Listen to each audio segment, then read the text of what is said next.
The Tragic Tale of Cain, God's Mark and a Life of Exile. Part 1. Introduction, Sowing the Seeds of Mystery. Welcome, seekers of ancient truths, as the flickering candlelight casts long shadows across forgotten texts.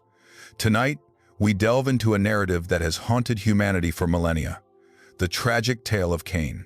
It is a story whispered in the oldest corners of Scripture, a foundational account of sin, consequence, and a divine intervention that baffles and intrigues in equal measure. We speak, of course, of the mark of Cain and the life of perpetual exile that followed. Was this mark a curse, a protection, or something far more complex, etched into the very fabric of human experience by the hand of God? Join us as we journey beyond the simple retelling, seeking to unearth the deeper theological currents and the enduring echoes of this profound biblical drama. We promise to explore the nuanced layers of guilt, judgment, mercy, and the indelible nature of God's interaction with a fallen world. Part 2. The Journey of Deep Discovery. The Genesis of Discord. Historical and cultural context. To truly grasp the weight of Cain's story, we must first set the stage within its ancient Near Eastern context. Genesis, the book in which this narrative is embedded, reflects a world wrestling with foundational questions of good and evil, humanity's place in creation, and the nascent relationship between God and humankind. This was a pre-Mosaic world, before the intricate legal codes of the Torah, where divine justice often manifested in direct, immediate ways. The story of Cain and Abel emerges directly from the expulsion from Eden, a consequence of humanity's initial disobedience. It reveals a swift descent into further moral decay, demonstrating the corrosive power of sin not just on an individual, but on the very fabric of the earliest human family. In ancient agricultural societies, the act of offering sacrifices was a crucial interface between humanity and the divine, a means of expressing gratitude, appeasement, or seeking favor. The distinction between Cain's offering of fruit of the ground and Abel's firstborn of his flock and of their fat portions has often been a point of contention and interpretation. While some traditions focus on the quality or intention behind the offering, the text itself subtly highlights a difference in God's acceptance. This narrative, therefore, is not merely a domestic quarrel, but a theological exposition on righteous worship, the nature of acceptable sacrifice, and the internal disposition of the worshiper.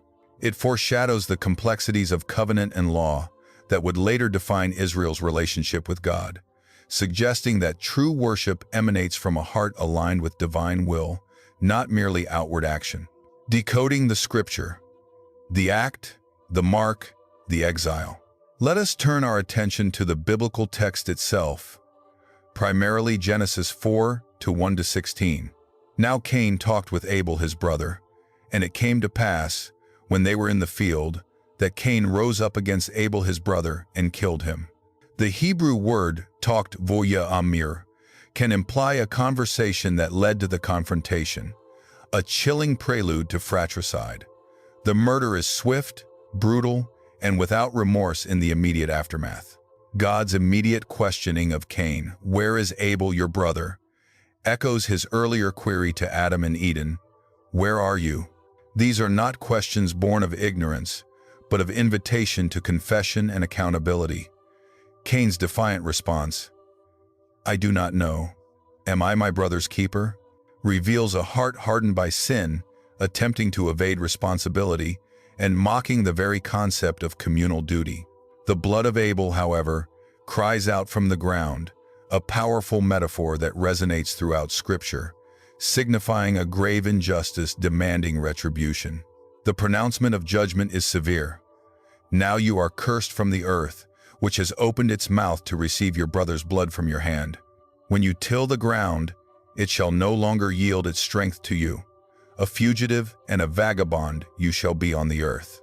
The very ground that sustained him, the source of his rejected offering, now turns against him.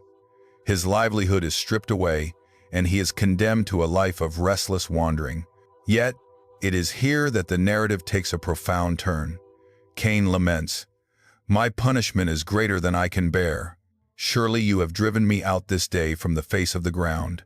I shall be hidden from your face. I shall be a fugitive and a vagabond on the earth, and it will happen that anyone who finds me will kill me." In this moment of despair and fear, a curious act of divine mercy emerges. And the Lord said to him, "Therefore, whoever kills Cain, vengeance shall be taken on him sevenfold." And the Lord set a mark on Cain, lest anyone finding him should kill him. What was this mark? Ot. The Hebrew word simply means a sign or token. The text does not describe its physical appearance. It could have been a literal brand, a tattoo, a distinctive physical alteration, or even an invisible divine decree known only to those who might encounter him. Crucially, its purpose was protection, a divine safeguard against immediate retribution. This is not a mark of shame in the punitive sense, but an emblem of God's sustained, albeit conditional, care. Even in the face of such egregious sin, God does not abandon Cain entirely to the law of retaliation. Then Cain went out from the presence of the Lord and dwelt in the land of Nod on the east of Eden.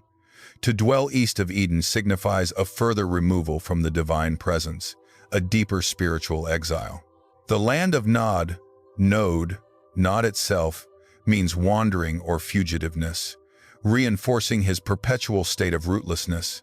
He built a city, paradoxically, for a fugitive, an attempt to create stability in defiance of his curse, yet always remaining a wanderer at heart. The hidden theological meaning: justice, mercy, and free will.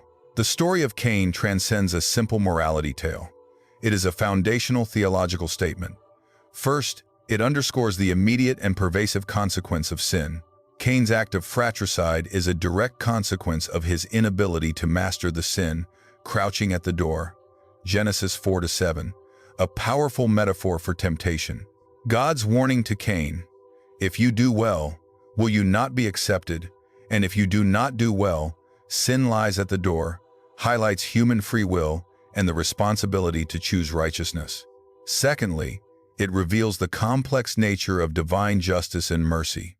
While Cain is cursed and exiled, God does not permit unchecked vengeance. The mark is a testament to God's sovereignty over life and death, even the life of a murderer. It prevents a cascading cycle of violence, the sevenfold vengeance warning, and demonstrates that God retains authority even over the consequences of human sin. This divine restraint in the face of horrific evil is a profound theological insight, suggesting a justice that is tempered by a mysterious, redemptive purpose. It speaks to a God who, while demanding accountability, also offers a measure of protection, preventing complete annihilation. Finally, the narrative explores the existential weight of living from the presence of the Lord. Cain's exile is not just geographical, it is spiritual. It is a profound separation from the intimate fellowship humanity once enjoyed. This foreshadows the ongoing human struggle with alienation from God due to sin, a theme that reverberates throughout the biblical narrative, culminating in the ultimate reconciliation offered through Christ. Controversies and theories. Interpreting the mark. The nature of Cain's mark has been a subject of extensive debate throughout history. For centuries, particularly in certain theological traditions, the mark was regrettably misinterpreted as a physical characteristic, often tragically used to justify racial prejudice. These interpretations, however, are utterly unfounded and an egregious misreading of the text. The Bible offers no physical description of the mark, and its explicit purpose is protection, not punishment based on appearance. Such misinterpretations demonstrate how sacred texts can be distorted to serve human biases rather than divine truth. Other theories suggest the mark was not a physical sign at all, but rather a symbolic assurance, an internal knowing within Cain or a divine decree communicated to others. Some scholars propose it was a sign of divine ownership, a paradoxical claim by God over even the most grievous sinner, preventing others from taking justice into their own hands. Regardless of its exact form, the unanimous scholarly consensus today emphasizes its role as a protective measure, a divine intervention to halt an escalating cycle of violence and maintain God's prerogative over life. The ambiguity serves to draw our attention to God's action rather than the physical details of the sign itself. Part 3. Conclusion. The Eternal Echo. The tragic tale of Cain, read by candlelight, reveals far more than a simple story of a brother's envy and murder. It is a foundational account that sets the stage for humanity's ongoing struggle with sin, the profound consequences of alienation from God, and the complex interplay of divine justice and mercy. The mark of Cain, not a brand of condemnation but a sign of protection, stands as a testament to a God who, even in the face of humanity's deepest depravity, retains sovereignty and offers a curious grace, preventing absolute destruction. This ancient narrative compels us to reflect on the nature of our own hearts. Do we master the sin that crouches at our doors, or do we succumb to its insidious whispers?